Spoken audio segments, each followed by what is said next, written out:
The council chamber stretched wide and tall with walls that glowed in strange colors that Claire Morrison had never seen before on Earth. She stood at the small human podium while thousands of alien beings watched from their seats above her. The air smelled wrong, and the gravity felt too light. But she kept her face calm and professional. General Nathan Hayes stood beside her in his military uniform, with all his medals shining under the alien lights.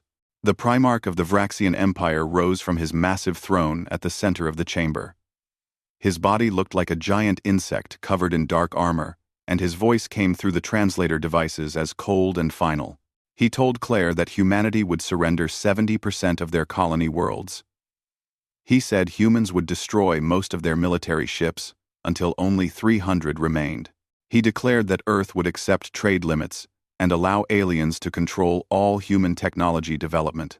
The other alien delegates made sounds of approval that the translators turned into words of agreement and satisfaction.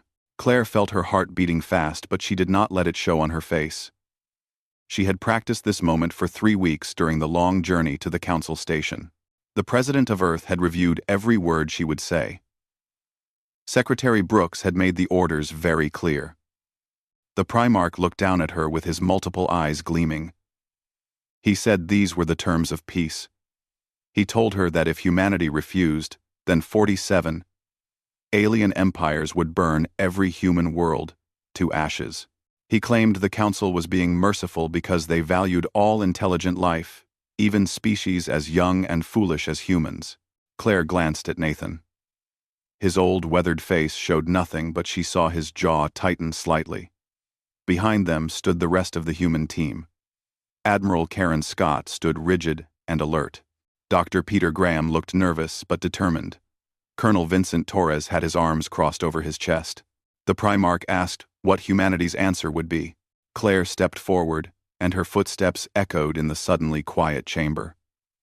She spoke clearly, so everyone could hear. She thanked the Council for their willingness to negotiate. She said Earth had carefully considered their proposal. Then she said humanity must respectfully decline. The chamber exploded into chaos. Aliens jumped from their seats, making angry sounds in 1,000 different languages. The Primarch's shell turned bright red, and he slammed his claw against his podium hard enough to crack it. He shouted that humans dared to refuse the mercy of the Council. He reminded everyone that 47 empires had 12,000 worlds, while humans only had 200. He said the Council commanded 300,000 ships, while humanity had only 8,000. This was not a negotiation, he roared. This was reality, and humans needed to accept it. Claire waited for the noise to die down. When the chamber became quiet again, she spoke in a calm voice.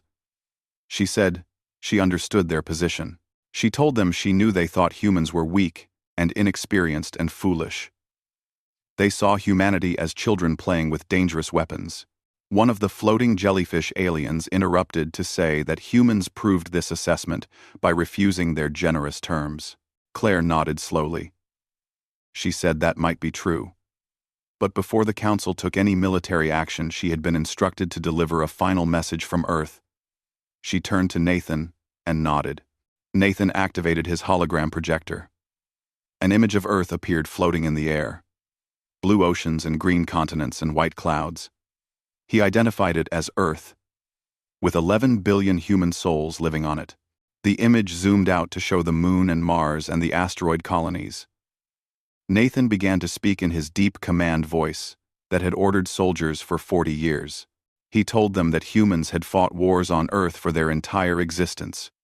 Wars over land and resources and ideas and religions. Wars that killed millions, then tens of millions, then hundreds of millions. Humans had burned their own cities and poisoned their own air and nearly destroyed themselves many times. But humans survived, he said. They learned and grew and left their world to build new homes among the stars. In just 3 centuries, humans went from primitive rockets to faster-than-light travel. They learned to change dead worlds into living ones and build cities floating in empty space. Nathan's expression became hard as stone. He said the Council was making one critical mistake. They saw small numbers and assumed weakness. They counted ships and believed victory was certain. but they had never fought a species that learned warfare by fighting itself. The chamber became very quiet. Nathan continued. Every species in the Council had achieved spaceflight during times of global peace and unity. The Vraxians had one government for 6,000 years before leaving their planet.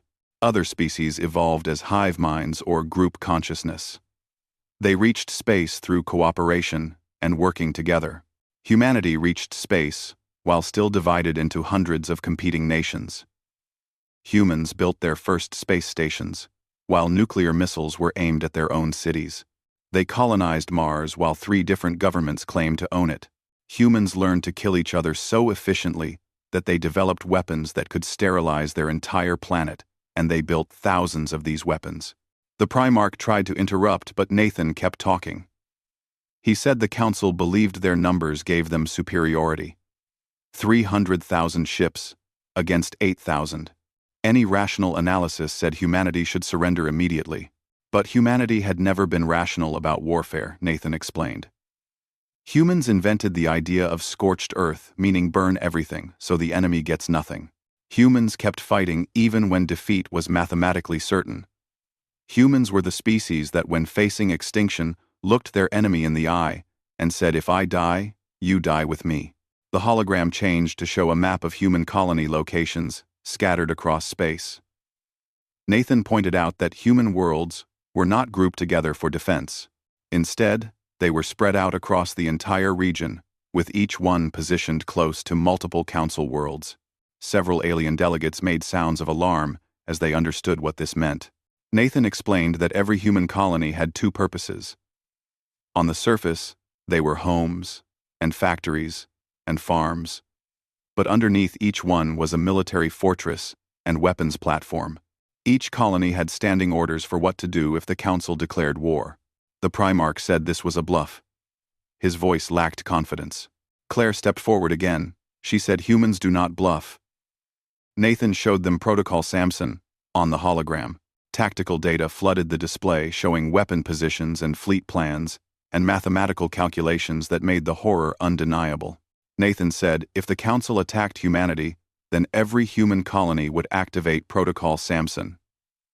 The name came from an ancient human story about bringing down a temple, even if it killed you too. Each colony would launch immediate strikes against every nearby council world within range. The calculations showed humans could reach about 4,000 council worlds before the alien fleets could respond. Panic erupted in the chamber again. Nathan continued over the chaos. Humans would target cities and factories and shipyards. They would use nuclear weapons and antimatter bombs, and kinetic bombardment, and every weapon of mass destruction in the human arsenal. They would turn 4,000 alien worlds into graveyards in less than 72 hours. A jellyfish alien shrieked that this was madness. Claire agreed. She said yes, it absolutely was madness. But it was the madness of a species that learned survival by nearly destroying itself. The Council had 300,000 ships and could certainly destroy all of humanity. But the question was simple. Were they willing to lose 4,000 worlds and 2 trillion of their own people to do it? The Primarch sank back into his throne. All around the chamber, aliens were frantically communicating with their home governments. The Primarch said this was terrorism. Humans would murder trillions of innocent people. Claire corrected him. Humans would defend themselves. The Council came with an ultimatum, backed by threats of extinction. Humans were simply making clear what that extinction would cost. The choice had always belonged to the Council. Nathan turned off the hologram. He said humanity did not want war. Humans came to the galaxy, hoping to find friends and partners. But humans were not naive and not defenseless. They knew what they were capable of because they had done it to themselves. The only difference now was the scale. Claire stepped forward with her final words. She presented humanity's counter-proposal. The Council would leave humans alone, and humans would leave the Council alone. Humans would continue developing their worlds and technology. They would trade with anyone who wanted to trade, and maintain peace with any species that offered the same. But humanity would not surrender their independence, and would not disarm. The Primarch asked quietly what would happen if the Council refused. Claire said then the Council would learn why humans had a saying about peace through superior firepower. But it did not have to be that way. They could choose to coexist instead of mutually assured destruction. They could be neighbors instead of enemies. The path forward was the Council's decision. Claire told them the human delegation would return to their ship and wait for a response. She said she sincerely hoped that when they spoke again, it would be as equals working toward real peace. As the humans walked out of the chamber, the alien delegates sat in stunned silence. The Primarch stared at the empty podium where the human ambassador had just delivered the most terrifying diplomatic message in the history of the galaxy. The small young species from an unremarkable yellow star had just held a gun to the head of the entire council, and everyone in that chamber knew with absolute certainty that humanity would pull the trigger if forced to choose between freedom and annihilation. The emergency council session began 6 hours after the humans left. Primarch Velthor stood at his podium watching the chaos unfold before him. In his 300 years of service, he had never seen the council so frightened and angry at the same time. Even the most disciplined species were making agitated movements and sounds. Velthor demanded order in his amplified voice.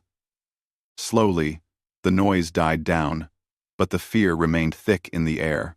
Fleet Admiral Kreshnar appeared as a hologram. Her tentacles moved in patterns that showed deep concern. She reported that the human tactical data appeared to be authentic. Council intelligence had confirmed the locations of human weapons and verified the mathematics of their threat. If humans executed Protocol Samson, they could indeed strike 4,000 Council worlds before defenses could stop them. Fear rippled through the chamber like a wave. Kreshnar explained that humans had positioned their colonies with remarkable strategic planning. Each colony sat at important trade route intersections and within weapons range of several high-population Council worlds.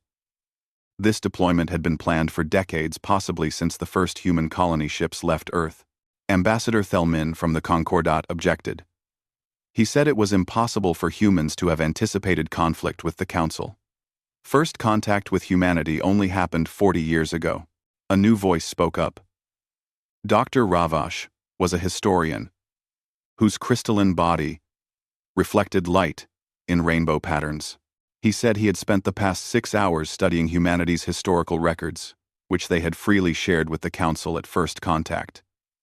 He believed the Council fundamentally misunderstood this species. Velthor told him to explain. The holographic display changed to show images from Earth's history. Armies fighting across fields. Ships firing cannons at each other. Aircraft dropping bombs. Mushroom clouds rising over cities. Ravash explained that humanity had been at war for 95% of their recorded history. More importantly, they had fought these wars with an intensity that other species found alien. Humans had a concept called total war, which meant using every resource and every person toward the complete destruction of the enemy.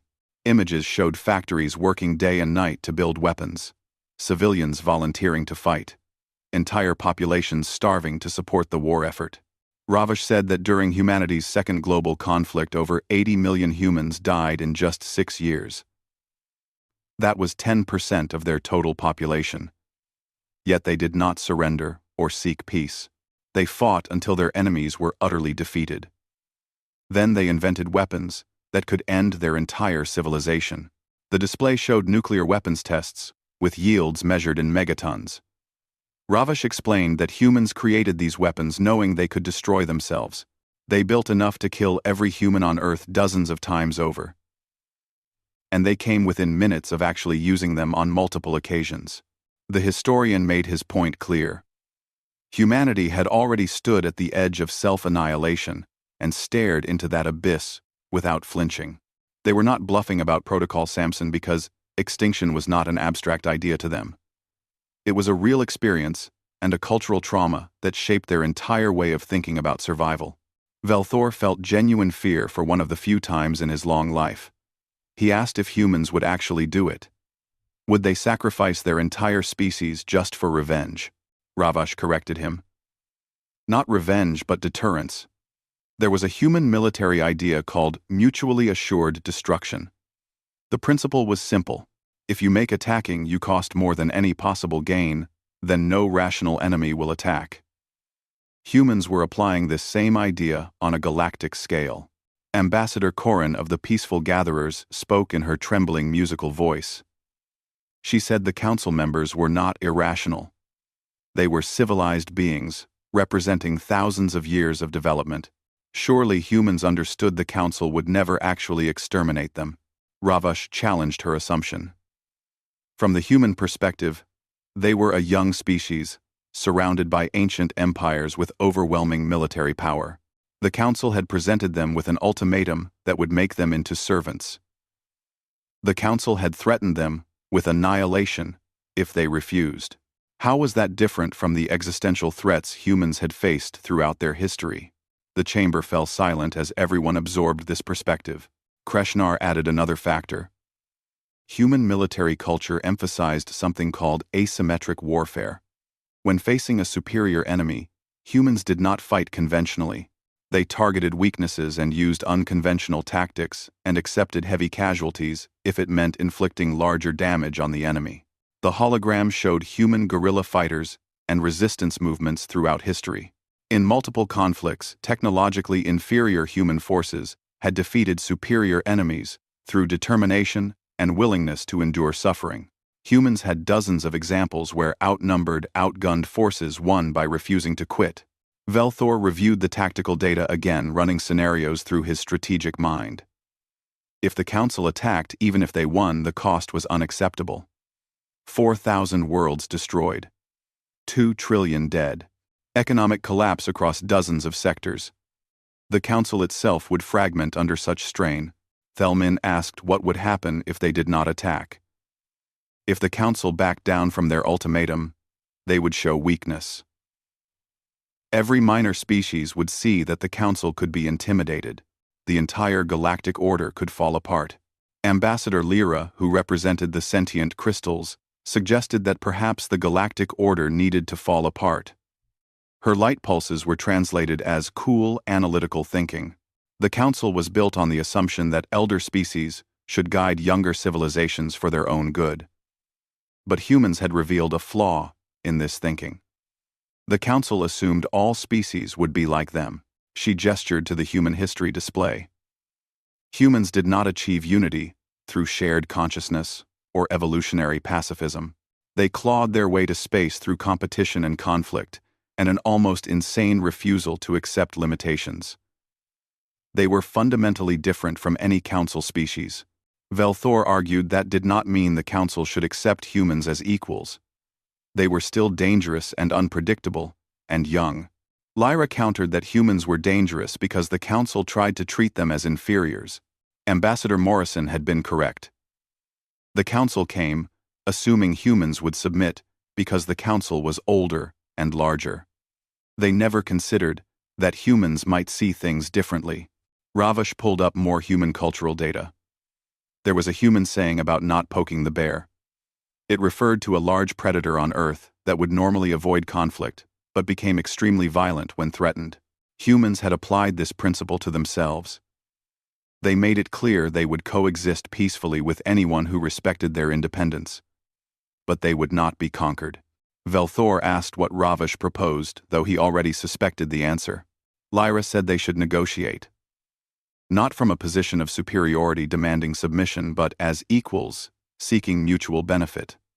The council should acknowledge that humanity had the right to develop as they wished. In return, humans would agree to participate in the galactic community as partners rather than threats. Thelmin protested that the council had never recognized a species as equal without at least 1,000 years of civilization development. There were protocols and standards to maintain. Lyra interrupted. Those were traditions, not laws. Traditions based on thousands of years of meeting species that all evolved along similar paths. Humans were different. If the council clung to traditions, they risked a war that would devastate the galaxy. If they adapted, they might discover something new. Velthor considered his options. The Vraxian Empire had been the dominant military power for 2,000 years. The idea of backing down from a lesser species was almost unthinkable. Yet the mathematics were clear and undeniable. He asked Kreshnar what would happen if they attacked humanity with overwhelming force, trying to destroy their colonies before Protocol Samson could be executed. The Keltheran officer ran calculations through her neural network, consulting with her staff through instant communication. After a long moment, she answered. The Council would need to strike all 200 human colonies at the same time. That would require spreading their fleet dangerously thin. Humans had sophisticated early warning systems and would detect the buildup. They might execute Protocol Samson preemptively. Velthor asked what would happen if they did. Kreshnar said the Council could stop perhaps 60% of the strikes through point defense and rapid response. That still meant about 1,600 worlds hit with casualties in the hundreds of billions. And that assumed perfect coordination across 47 different Empire fleets, which history suggested was unlikely. Velthor said quietly that even a preemptive strike would fail. Kreshnar added one more factor. Humans had shown remarkable technological innovation in a very short time. They went from slower-than-light travel to faster-than-light capability in 70 years. Their weapons technology was crude, but effective, and it advanced rapidly. If war became prolonged, humans would adapt and innovate. Based on their history, they would find ways to hurt the Council that no one had anticipated. Corin spoke with genuine pain in her voice. She asked how they had reached this point. The Council maintained peace across 12,000 worlds. They had prevented conflicts for 15,000 years. Now they sat contemplating genocide or surrender. Ravash said gently that the Council had made assumptions. They assumed that being older meant being wiser. They assumed that being larger meant being stronger. They assumed all species would view the galaxy the same way. Humans had shown that all three assumptions were false. Velthor straightened to his full height as his decision became clear. The Council would not go to war with humanity. The cost was too high, and the potential for mutual destruction too real. But they could not be seen as giving in to threats. Thelman asked what he suggested. Velthor proposed negotiating, but framing it as an evolution of Council policy rather than a retreat. They would create a new membership category called Associate Status. Species that demonstrated sufficient technology and commitment to peace could participate in Council trade and diplomacy without full Council oversight. Lyra observed that humanity would not accept anything less than full equality. Velthor said then they would give it gradually with measures that allowed the Council to maintain dignity. They would propose a 50-year integration period. During that time, humans would participate in Council affairs and demonstrate commitment to galactic peace. In return, the Council would treat them as equals. Thelman asked about Protocol Samson. Velthor said they would mutually agree to reduce tensions. Humans would dismantle their doomsday preparations, and the Council would formally recognize human territory as sovereign. The threat would disappear because the need for the threat would disappear. Thelman shook his head, saying this set a terrible example. Any species with enough weapons could now threaten the Council. Ravash disagreed. Humanity could make this threat because they positioned themselves strategically over decades, and because their psychology made the threat believable. Most species could not copy this, even if they tried. Humans were unique, which was exactly why the Council must treat them differently. Velthor looked around the chamber, reading the reactions. He saw fear and anger and confusion, but also in some of the older, wiser representatives, a hint of understanding. He said they had a choice: cling to pride and risk catastrophic war, or adapt to new reality. Humans had forced them to face the fact that the galaxy was larger and more diverse than Council traditions recognized. He chose adaptation. He activated his communicator and ordered contact with the human delegation. He told them to inform the humans that the Council wished to resume negotiations under revised terms. Make it clear the Council sought partnership, not dominance. As the message went out, Velthor allowed himself a moment of reflection. Humanity had walked into the Council chamber, and through strategic positioning and willingness to embrace mutual destruction, had fundamentally changed galactic power. Humans were right about one thing. They were not like other species. They were dangerous and unpredictable and terrifying when threatened. But perhaps that was exactly what the galaxy needed. A species that refused to be pushed around. A species that valued freedom over mere survival. A species that would defend their friends with the same intensity they confronted their enemies. The age of unchallenged council supremacy was over, and the age of humanity's integration was beginning. The human ship UESS Determination held position 300,000 kilometers from the council station. Ambassador Claire Morrison sat in the secure conference room drinking real Earth coffee that tasted like home after weeks of recycled protein. General Nathan Hayes sat across from her reviewing the encrypted message from the council. Nathan said the aliens were taking the bait. Primarch Velthor wanted to negotiate with revised terms. Claire smiled slightly. She had expected the Primarch to be stubborn for at least another day before backing down. Admiral Karen Scott warned them not to celebrate yet. They were in the most dangerous phase now. The Council knew humans were willing to die to hurt them.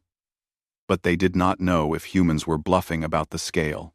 Colonel Vincent Torres stated flatly that they were not bluffing. Protocol Samson was real and armed and ready. Every colony commander had their orders and would follow them. Dr. Peter Graham looked exhausted with his gray hair messy from running his hands through it. He said they were playing a dangerous game with trillions of lives, and he was not convinced humans would not flinch when the moment came. Claire set down her coffee. She told Peter they had discussed this already. The whole point of a doomsday weapon was to never use it. The threat had to be real, which meant the weapon had to be real, but the purpose was deterrence. Peter argued that mutually assured destruction only worked if both sides were rational. What if some ambitious council admiral decided to call the bluff? What if a faction decided humanity needed to be eliminated regardless of cost? Nathan said quietly that then 4,000 worlds would burn. Humanity would become the most hated species in galactic history before being wiped out. But at least they would go down fighting. Peter's voice rose as he told Nathan to listen to himself. They were talking about genocide. Multiple genocides. Killing trillions of innocent civilians who had nothing to do with the Council's ultimatum. Torres replied that those civilians elected the governments that issued the ultimatum, or they benefited from empires that threatened humanity. There were no innocents in interstellar politics. Peter said that was exactly the kind of thinking that led to the worst crimes in human history. Claire raised her hand, cutting off the argument. She said they were not here to debate strategy ethics. That decision was made by civilian government and approved by the United Earth Congress and validated by international law. Their job was to execute policy, not question it.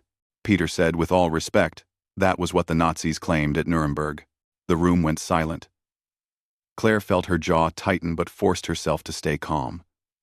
Peter was brilliant and had been invaluable in developing faster-than-light technology, but his moral absolutism could be exhausting. Claire told him she understood his concerns. But he needed to consider the alternative.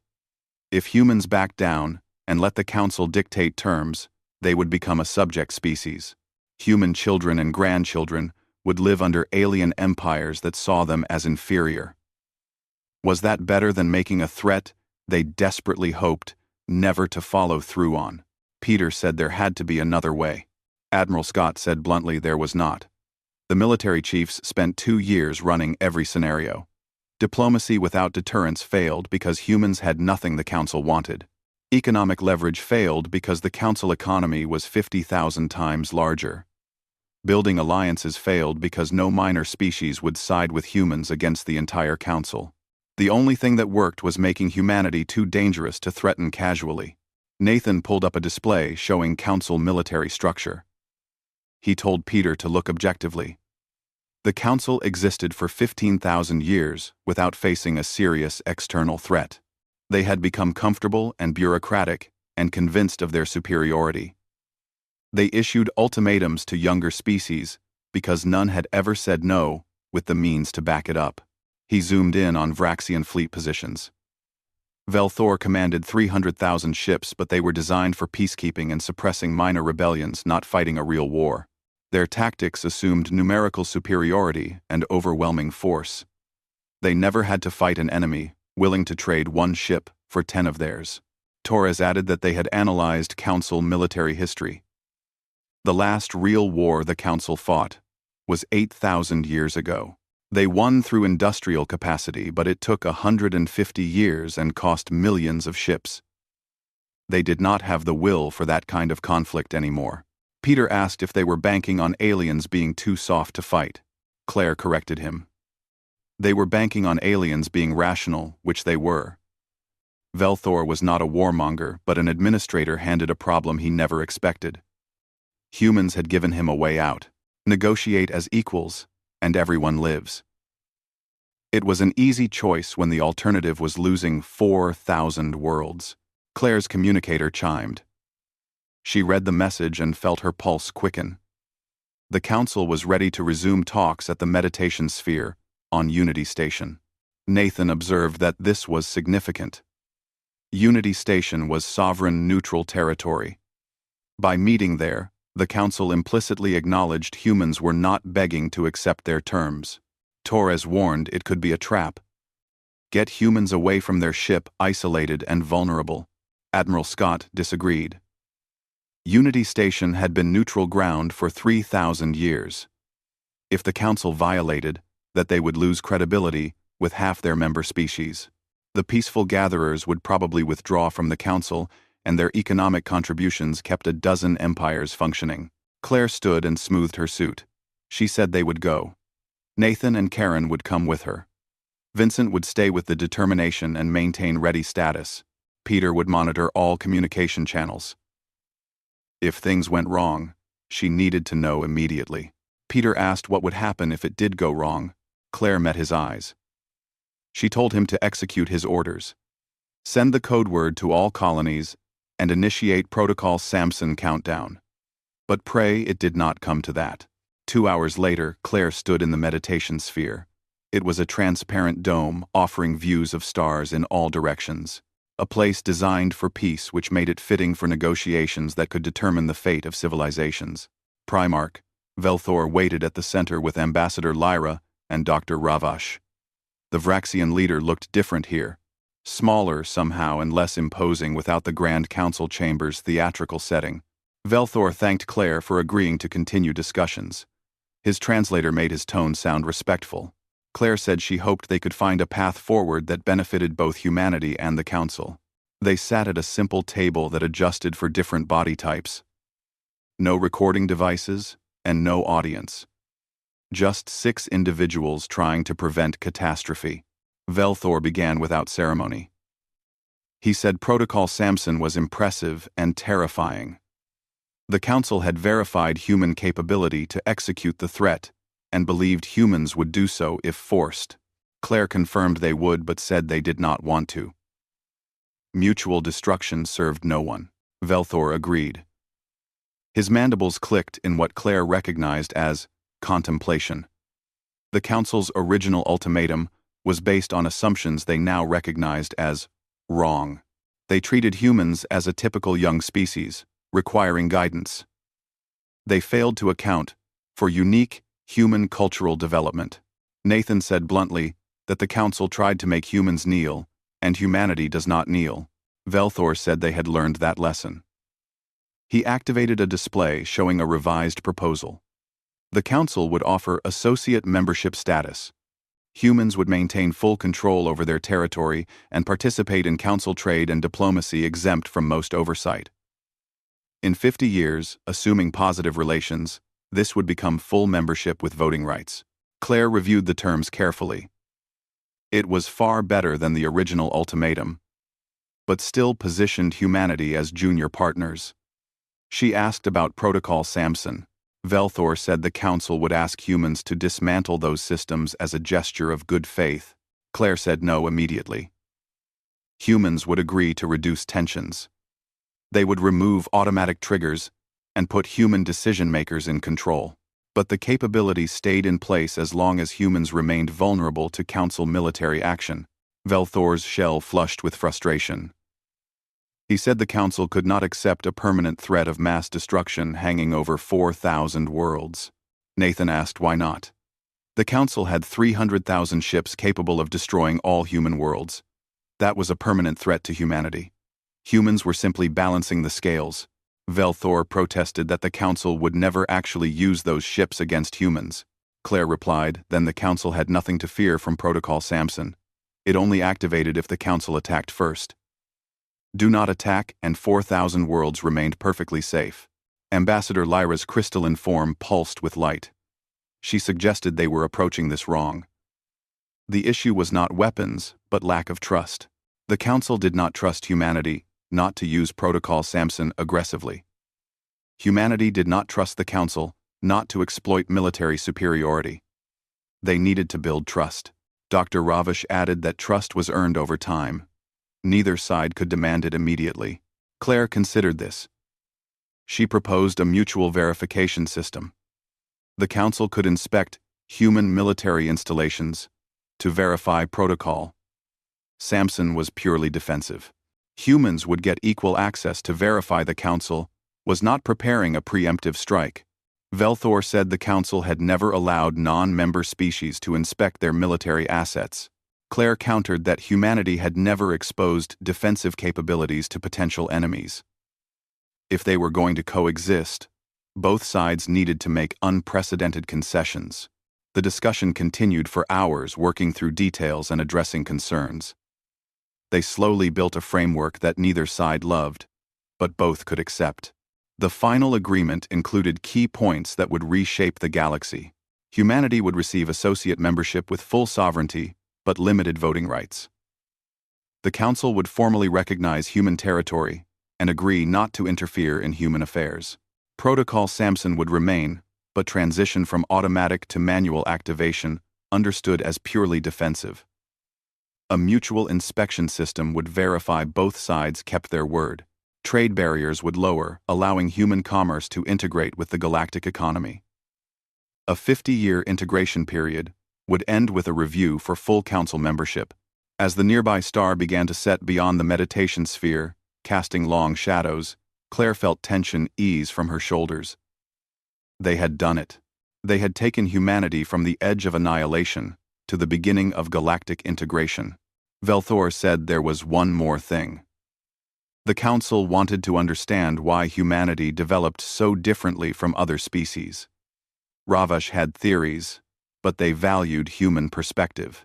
Claire glanced at Nathan, who nodded. She began by saying Earth was a harsh world. Not the harshest in the galaxy, surely, but harsh enough. Humans evolved as persistence hunters unable to outrun prey, so they tracked animals until they collapsed from exhaustion. That taught humans that victory belonged to those who refused to quit. She walked to the transparent wall looking out at stars.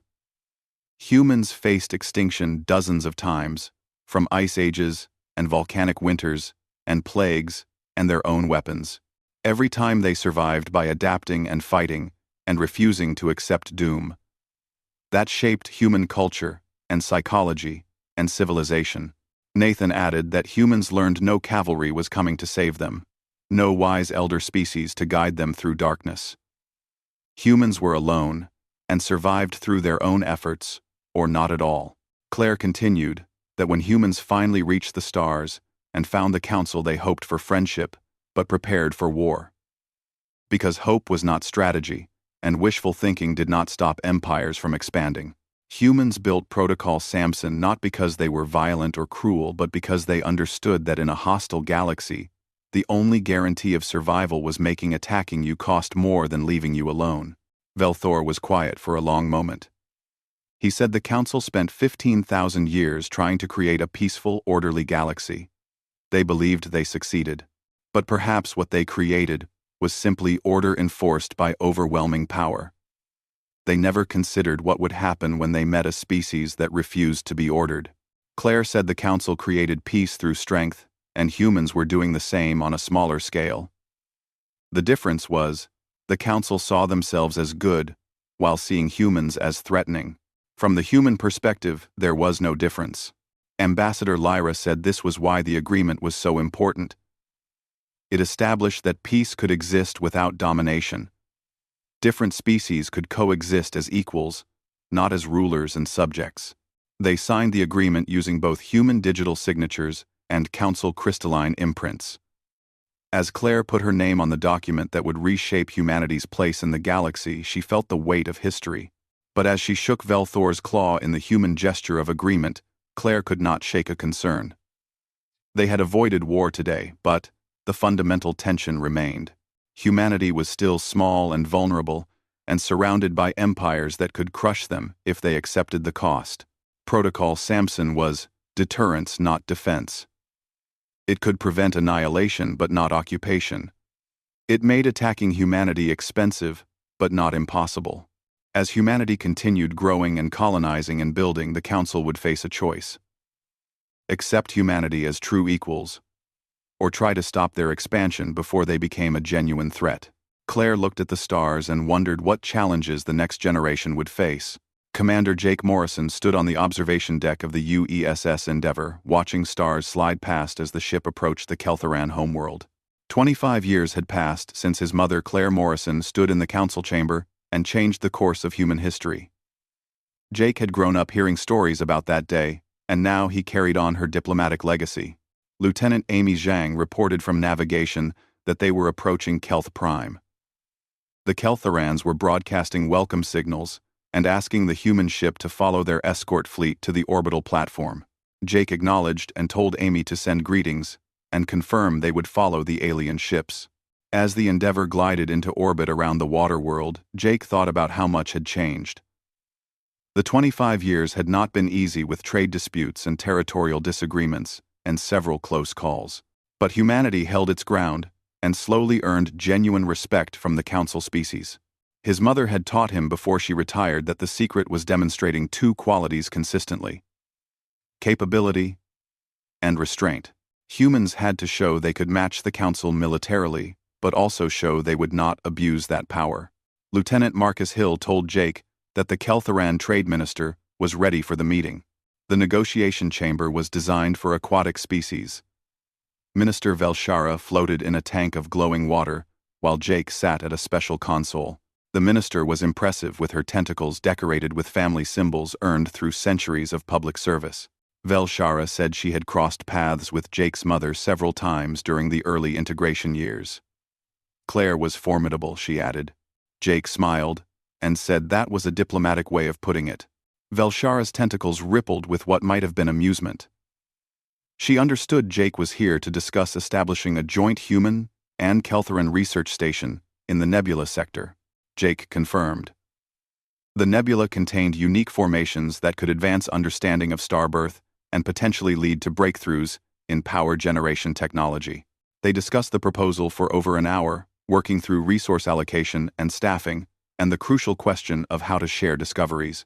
It was mundane technical negotiation that formed the real foundation of relations between species, far removed from the dramatic confrontations of the integration era. Velshara admitted that when humanity first joined the Council as associates, many feared what would happen. Human reputation for violence preceded them. Jake asked what she thought now. Velshara said that now the Council saw humans were as capable of building as destroying. The joint colony on Arcturus IV had become one of the most productive farm worlds in the sector. Human engineers helped redesign star dock facilities, cutting construction time by 30%. Human scientists contributed to 17 major research breakthroughs in the last decade. She paused with her tentacles, creating complex patterns. But the Council also remembered Protocol Samson. The weapons were still there, she asked. Jake confirmed yes, though they had been updated. Humans replaced crude, nuclear, and antimatter weapons with more sophisticated systems, more precise and more containable, but just as effective as deterrence. Velshara said many Council species wished humans would dismantle them entirely. Jake countered that many human politicians wished the Council would reduce its fleet to match human capabilities proportionally.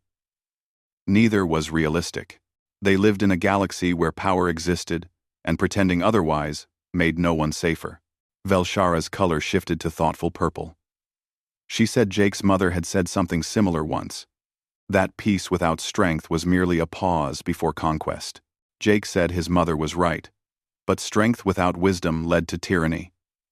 That was why humans valued partnerships like this research station. Joint projects and trade agreements and cultural exchanges built real security. The weapons just ensured everyone remained polite while building those foundations. Back aboard the Endeavour, Jake filed his report, then went to the secure communications room. Every week he had a scheduled call with Dr. Benjamin Cole, who directed strategic defense and managed Protocol Samson. Ben greeted him from the screen, looking older than his 60 years. Managing humanity's doomsday weapons had taken a visible toll. He asked how the meeting went. Jake said it went well. The Keltherans agreed to the Joint Research Station. That was the 12th major collaborative project, initiated this year. Ben said good. The more integrated humans were with Council species, the harder it became for anyone to see humanity as purely an external threat. He pulled up charts with updates on the strategic situation. The Vraxian Empire had started a fleet modernization program with new ship classes and updated weapons. Jake felt familiar tension. He asked if the Vraxians were targeting humanity. Ben said not specifically, but their new ships were designed for long-range strike capabilities. The pattern suggested they were preparing for potential serious conflicts, not just peacekeeping operations. Jake asked if they violated the mutual inspection agreements. Ben said no. The Vraxians had been careful about allowing human observers into their shipyards. But they were building many ships. Their fleet size increased 15% in the last 5 years. Jake said so. They were preparing for something. Ben replied they might be hedging their bets. Humanity was not the only variable in galactic politics. The Shad-Dari remnant had been active along the Council's outer rim, and there were rumors of unknown species beyond explored space. The Vraxians might be preparing for threats that had nothing to do with humans. Jake considered this, but he said humans could not assume that. They needed to update their own defensive plans. Ben said it was already underway. Humans were establishing new early warning stations in 3 sectors and upgrading defensive satellites around core worlds. Protocol Samson remained ready, but they also developed Protocol David, less apocalyptic and more surgical. Instead of mass bombardment, they would use precision strikes against military targets only. Jake asked if the Council knew about David. Ben said they suspected humans developed new options, but humans had not disclosed details. Ambiguity could be useful in deterrence. After the call ended, Jake sat in the quiet communications room thinking about the complex game humanity was playing. They had to be strong enough that no one dared attack, but not so aggressive they triggered a preventive war. They had to integrate economically and culturally with the Council, but maintain enough independence that they could not be controlled. They had to build genuine friendships, while never forgetting those friends commanded fleets capable of burning human worlds. It was exhausting but necessary. His mother bought humanity time with her confrontation at Unity Station. His generation's job was to use that time wisely, building relationships and capabilities that would ensure humanity's survival. Meanwhile, on the other side of human space, Captain Linda Hayes commanded the UESS Vigilance on deep space patrol. Her current assignment was monitoring the border between human territory and Concordat space. The Concordat was a Council member species, known for complex diplomatic rules and occasional territorial ambitions. Ensign Gary Torres reported unusual energy signatures from the Concordat side of the border. Multiple ships, possibly military vessels. Linda studied the sensor data. She asked how many ships and what heading. Gary said it looked like a squadron. 12 vessels, corvette class. They were not crossing the border but conducting maneuvers right at the boundary line. Linda said the timing was interesting. She pulled up the diplomatic schedule. The Concordat was negotiating trade terms with Earth this week. This might be posturing to show they had military options if negotiations did not go their way. Gary asked if they should go to alert status. Linda said elevated readiness but do not activate weapons systems yet. Watch and record everything. Make sure the diplomatic corps had full sensor logs. As the Vigilance monitored Concordat maneuvers, Linda considered the delicate balance her ship represented. The Vigilance was heavily armed with weapons that could fight ships 3 times her size, but she was also a diplomatic vessel carrying cultural exchange programs and scientific equipment and civilian specialists who worked to build bridges with alien species. This combination of velvet glove over iron fist was the essence of humanity's galactic strategy. Build friendships and partnerships, but do so from a position of strength. No one would ever again assume humanity could be pushed around. Gary reported the Concordat squadron was standing down and returning to patrol routes. Linda told him to send a routine greeting to their commander. Something friendly but professional. Let them know humans noticed their exercises and appreciated the coordination. The message beneath the words was clear. We see you, and we are not intimidated, but we are not looking for a fight either. It was the kind of subtle communication that repeated thousands of times, across hundreds of interactions, gradually built mutual understanding that prevented conflicts. As the Vigilance continued her patrol, Linda thought about the future her children would inherit. She had 2 kids back on Earth, both teenagers. Would they grow up in a galaxy where humanity was fully integrated and accepted, or would tensions with the Council eventually escalate into the war protocol Samson was designed to prevent? The answer depended on choices being made every day by people like her and Commander Morrison, and thousands of humans serving in diplomatic and military and civilian roles throughout human space. Each interaction and negotiation and careful demonstration of capability and restraint was a brick in the foundation of humanity's future. 25 years after the Unity Station Agreement, humanity proved it could survive in a galaxy of elder civilizations. The next 25 years would determine whether they could thrive. The weapons remained ready in the shadows. The colonies maintained their defensive capabilities. Protocol. Samson waited, armed but silent, like a sleeping dragon that everyone knew existed but hoped never to wake. Human children grew up learning 2 lessons. First, that the galaxy was full of wonders and opportunities, and potential friends. Second, that those friends needed to be reminded regularly through action, not words, that humanity earned its place among the stars. Trade flourished between human worlds and council species. Cultural exchanges brought alien students to Earth universities and human artists to distant worlds. Scientific collaboration produced breakthroughs that benefited everyone. And through it all, the quiet deterrent of protocol, Samson ensured that cooperation remained voluntary and mutually beneficial, rather than imposed from above. Jake Morrison finished his shift and stood again at the observation window watching stars. He thought about his mother's words from years ago. She told him that the hardest part of her job was not the dramatic confrontation but the patient work that followed. Building trust took decades while destroying it took moments. He understood now. Every successful negotiation was a small victory. Every joint project was another thread binding humanity and the Council together. Every respectful interaction between human and alien was proof that different species could coexist without domination. But he also understood the other lesson. The weapons had to remain ready. The defenses had to stay strong. Because the moment humanity appeared weak or vulnerable, there would be those who saw opportunity in subjugation. It was a careful dance between integration and independence, between cooperation and deterrence, between hope for the future and preparation for the worst. And it was a dance that would continue for generations to come as humanity slowly transformed from newcomers to established members of galactic civilization. The Endeavor jumped to faster-than-light travel, heading toward the next negotiation and the next small step in humanity's long journey among the stars. The 50th anniversary of the Unity Station Agreement was supposed to be a celebration. The Grand Council Chamber had been decorated with symbols representing all member species, including the blue and green of Earth. Humanity's formal transition from associate to full council member was scheduled to be a simple formality, marking the end of 5 decades of successful integration. Ambassador Henry Parker stood at the human podium, reviewing his acceptance speech when emergency alarms began sounding throughout the station. Primarch Velthor's voice boomed across the chamber, telling all delegates to move to secure positions. They had received a distress signal from the Outer Rim. Unknown vessels had attacked Concordat Station Gamma 7.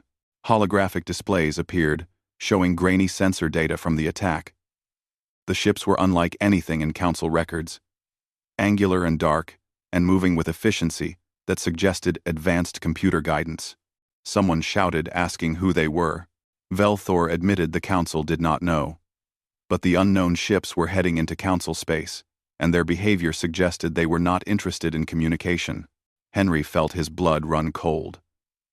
This was the scenario humanity always feared. An external threat that could unite the Council against a common enemy. The question was whether humanity would be seen as part of that unified defense, or as an outsider whose loyalty remained doubtful. Velthor announced the Council was convening an emergency military session. All member species were required to commit forces to the defense fleet. Associate members, he said, pausing to look directly at Henry, were invited to participate but not required. The distinction was deliberate. Even after 50 years, humanity's status remained unclear. They were partners, but not quite equals. Friends, but not quite trusted. Henry made a decision that he knew would define humanity's future. He declared that the United Earth government committed its fleet to defending Council space. Humanity stood with the Council against this threat. Surprised murmurs rippled through the chamber.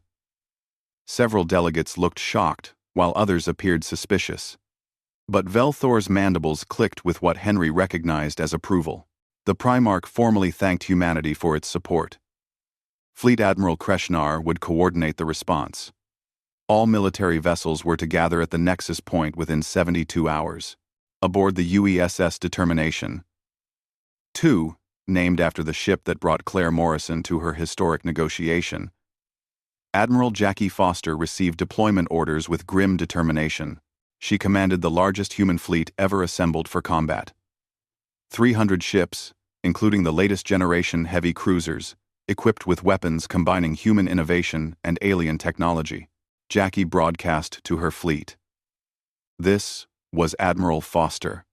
They were proceeding to the nexus point to join the Council Defense Fleet. This was not a drill. Unknown hostile forces had penetrated Council space, and humanity was responding as full military partners. She looked at her strategic officer, Commander Felix Grant. She asked for his assessment of these unknowns. Felix replied that data was limited but concerning. The unknown ships were fast and maneuverable, and their weapons punched through Concordat defensive shields easily. The attack on Gamma 7 was over in 11 minutes with 3,000 casualties.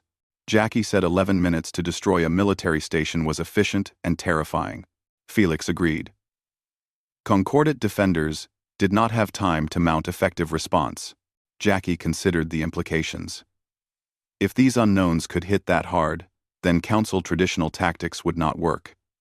Numerical superiority did not matter if ships were destroyed faster than they could be deployed. Felix asked what she was thinking.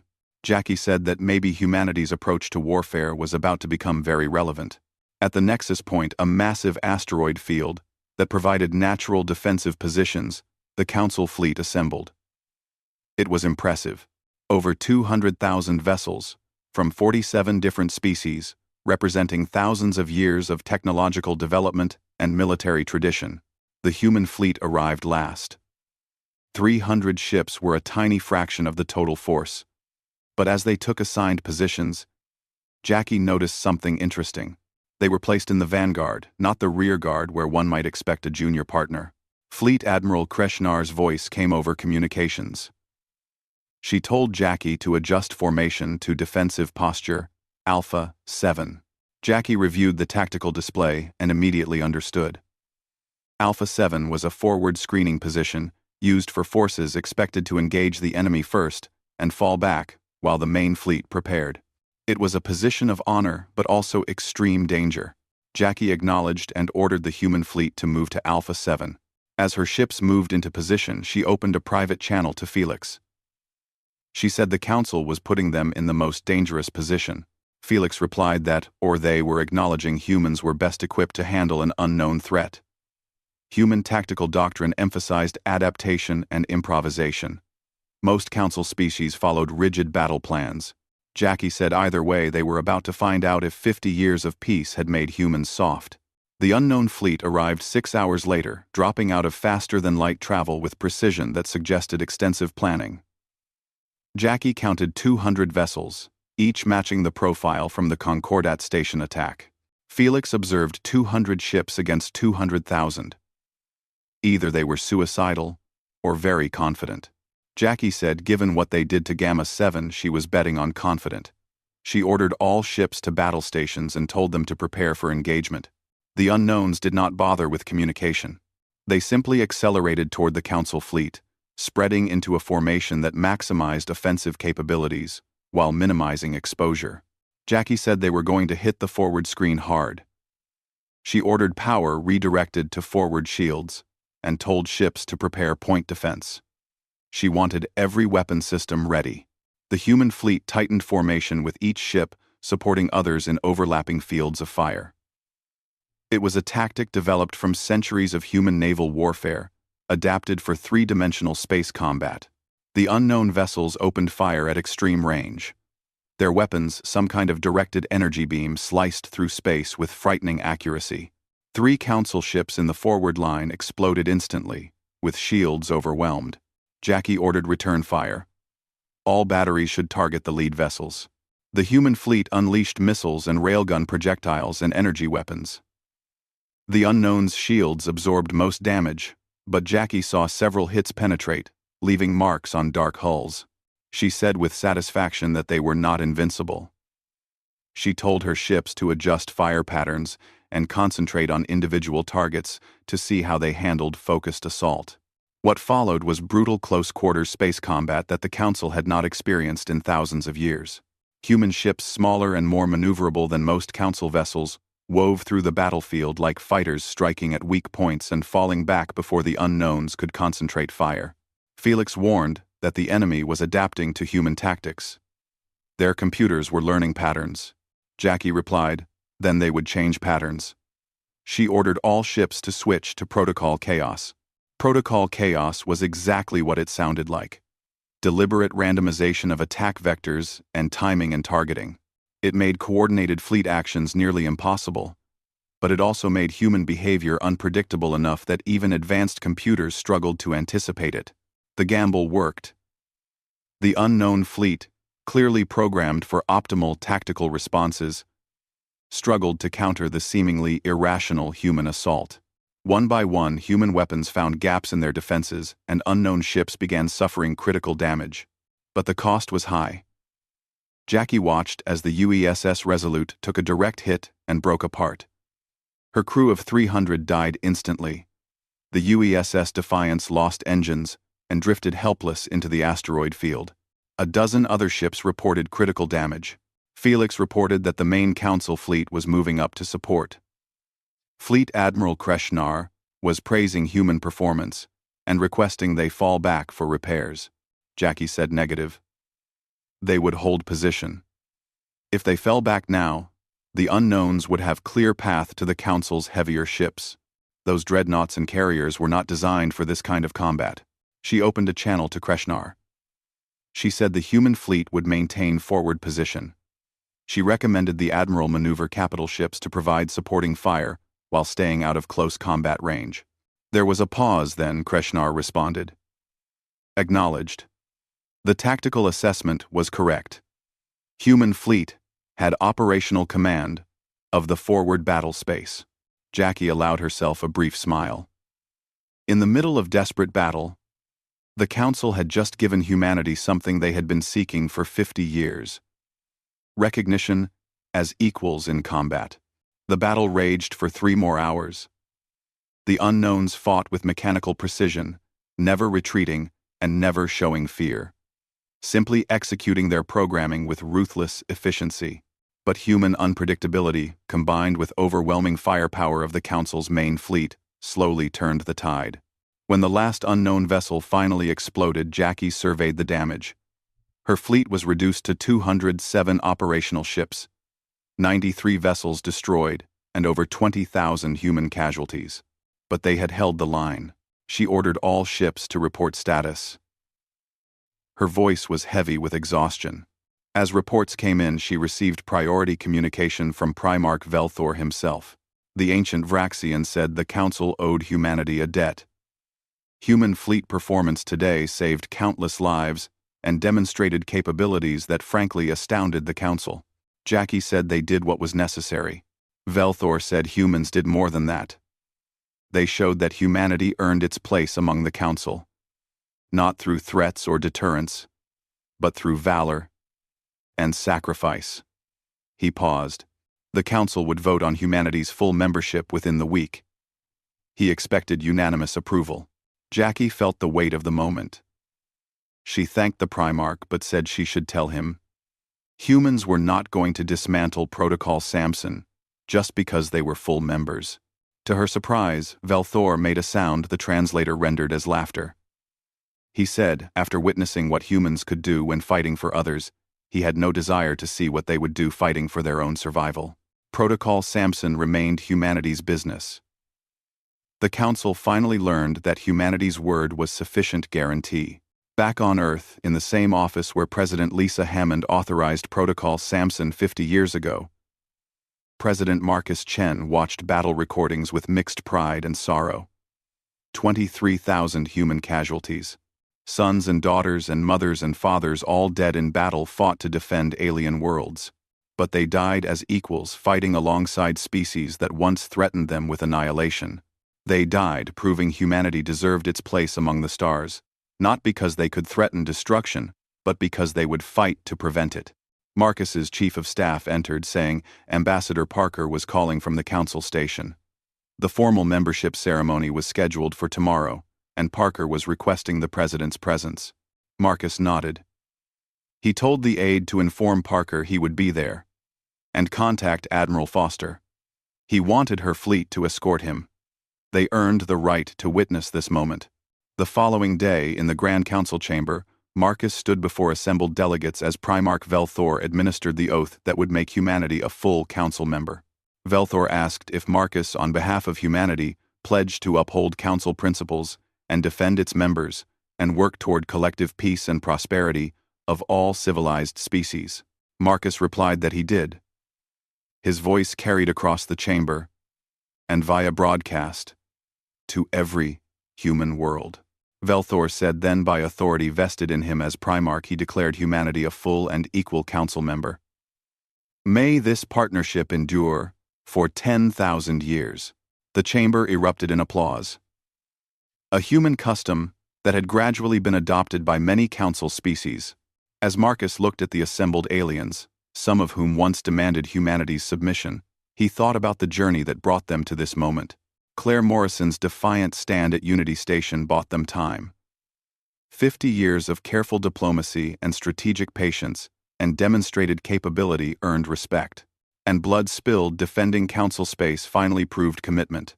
Protocol Samson remained armed and ready with weapons still pointed at 4,000 worlds. But now, it was understood for what it truly was. Not a threat, but a promise. A promise that humanity would never again be threatened with conquest. A promise that any species seeking to dominate humans would pay a price too high to bear. But also, paradoxically, a promise that humanity would stand with partners against common threats. Because true security came not from ability to destroy, but from relationships that made destruction unnecessary. As the ceremony concluded and delegates began socializing, Primarch Velthor approached Marcus privately. The ancient Vraxian confessed that when the human ambassador confronted them 50 years ago with Protocol Samson, he was terrified. Not just of weapons, but of what kind of species would create such a thing. Marcus asked what he thought now. Velthor said now he understood. Humans created Protocol Samson because they understood something the Council forgot. That peace was not the absence of weapons but the presence of mutual respect backed by mutual capability. Humans forced the Council to respect them, and in doing so, reminded the Council to respect themselves. He gestured to diverse species gathered in the chamber. The Council had grown comfortable, assuming size and age made them superior. Humans showed them that superiority was earned through deeds, not inherited through years. It was a hard lesson but necessary. Marcus smiled. He said his predecessor authorized Protocol Samson, believing they might have to use it. He was grateful they never did, but he was even more grateful it achieved its purpose, ensuring humanity would face the galaxy standing up, not kneeling down. Velthor replied, "May all species learn to stand together." As Marcus prepared to return to Earth, he took one last look at the Grand Council chamber. Humanity's seat, no longer an associate position, but a full voting member, sat empty, waiting for future ambassadors. The age of humanity's isolation was over. The age of integration was complete. And the age of humanity's contribution to galactic civilization was just beginning. Protocol Samson remained in place with weapons ready, but it had become what its creators always intended: not a sword to strike with, but a shield to stand behind. A reminder that humanity would never accept domination, but also a foundation upon which genuine partnership could be built. The peace talks had failed 50 years ago because the Council sought submission. They succeeded because humanity offered something better: partnership between equals, built on mutual respect and understanding that in a dangerous galaxy, those who stand together survive together. The final reply that terrified every alien empire on the galactic map had transformed into the foundation of a new galactic order, one where power was respected but not feared, and where even the youngest species could stand as equals among the ancient civilizations of the stars.